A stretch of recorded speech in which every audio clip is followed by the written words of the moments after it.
You would think that in the Middle Ages, whenever Christian theism began to dominate, that science would arise.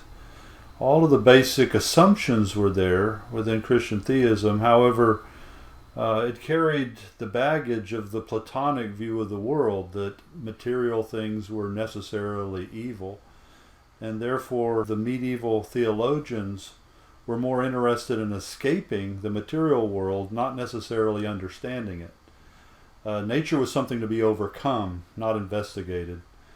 Their attention was focused upon introspection, looking into the inner soul, and that eclipsed any kind of scientific exploration. Curiosity that would fuel modern science was seen as morbid by many of the medieval theologians. Augustine spoke of what he called curiosity science, knowledge for knowledge's sake, and not for the purposes of God.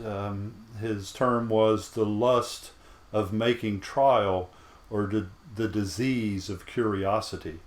And so you can see with that sort of a dislike for the world around him, the material world, and attention upon the spiritual world or the interior world, would not open itself up to scientific investigation. That would come at the end of the Middle Ages into the Renaissance.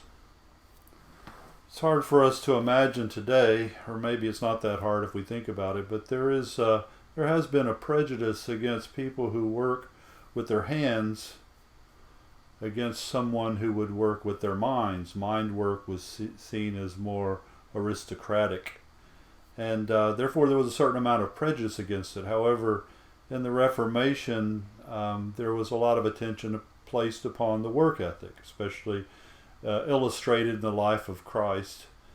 Jesus as a carpenter and Paul as a tent maker. And so the work of the hands began to take a certain amount of nobility.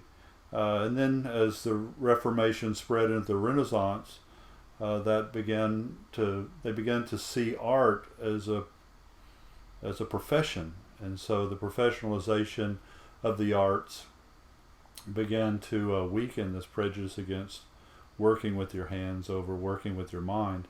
I mention that because one of the key elements to keep experimentation from happening was that prejudice. And so as the prejudice began to decline, then it opened up the opportunity that you could build machines, you could work to test the validity of the ideas of your mind, philosophies, we call them theories, by testing them with the observation of our senses, the data we collect, but this is the key part, using the works of our hands through experimentation. And it was with that rise of experimental science that we see the first beginning of what we call today modern science.